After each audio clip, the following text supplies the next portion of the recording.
The Zaltharian High Command had made their decision. Commander Vexenar stood before the holographic display, his crystalline exoskeleton gleaming under the ship's sterile lights as he reviewed Earth's final transmission one last time. "We are humanity," the message began, broadcast from a small blue planet that barely registered on their Empire's threat assessment. "We ask you one final time to turn your fleet around. We do not wish for war. This is your last warning."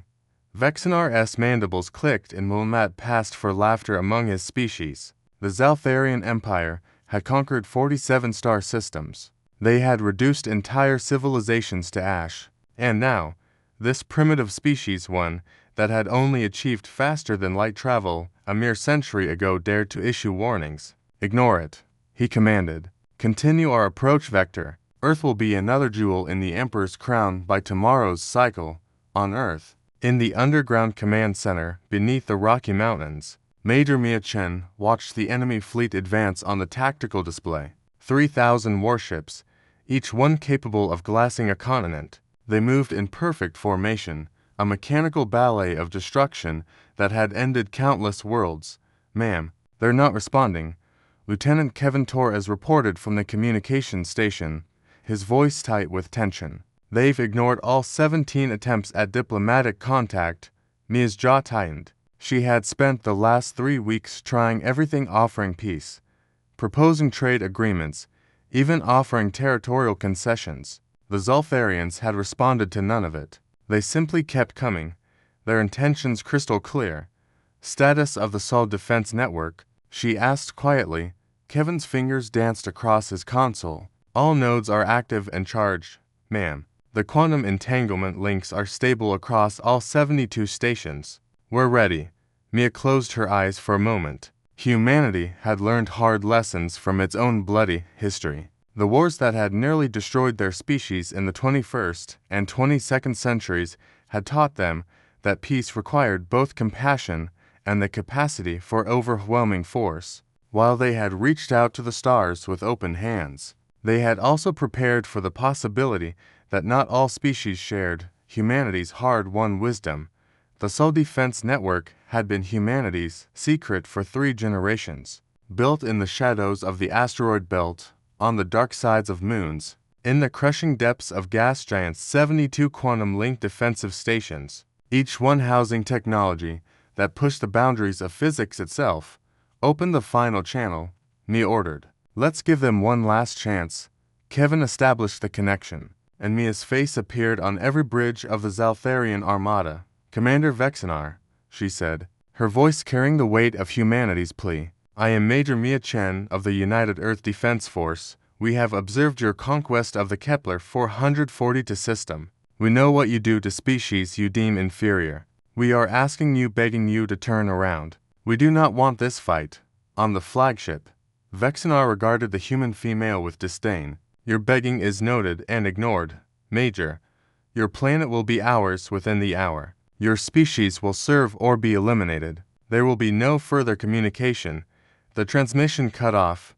Mia stood in the silence of the command center, surrounded by 200 officers and technicians who had devoted their lives to this moment they had all prayed would never come. Every face was turned toward her, waiting. "They made their choice," she said softly. Then, louder, "Activate the Sol Defense Network. Authorization Chen Alpha 77 Omega." "May God forgive us."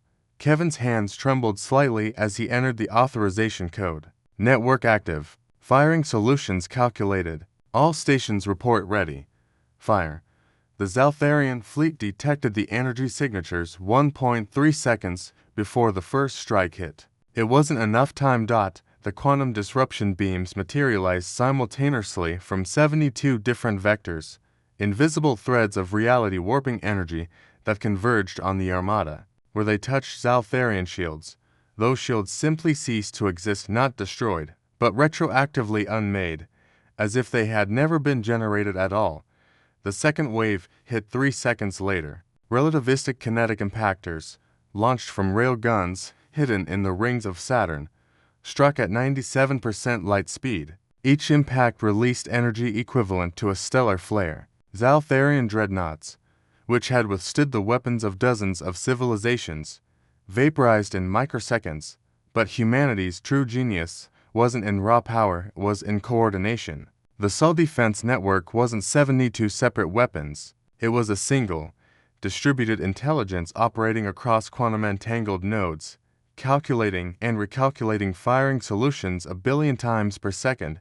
The Zaltharian fleet tried to scatter. The network predicted every evasion vector. They tried to jump to faster than light speeds. The network had already placed quantum anchor mines in their projected escape trajectories, creating fields where FTL travel became impossible. In 17 minutes, 3,000 warships became debris. Commander Vexinar survived long enough to send one final message to the Zaltharian homeworld. His ship's bridge torn open to space, emergency fields failing. We were wrong, he transmitted, his voice distorted by vacuum exposure. The humans, they are not weak. They are not prey. They are. The transmission ended. In the command center, Mia watched the tactical display clear. No enemy contacts, no life pods. The Zaltharians had given no quarter to anyone they had conquered, and they had received none in return. Kevin approached her quietly. Ma'am, we're receiving transmissions from 43 different star systems, species that the Zaltharians had conquered or threatened. They're asking if Earth needs allies. Mia nodded slowly. Humanity had passed through fire to reach the stars. They had learned to build peace, to cherish life, to seek understanding before conflict. But they had also learned that sometimes monsters needed to be stopped.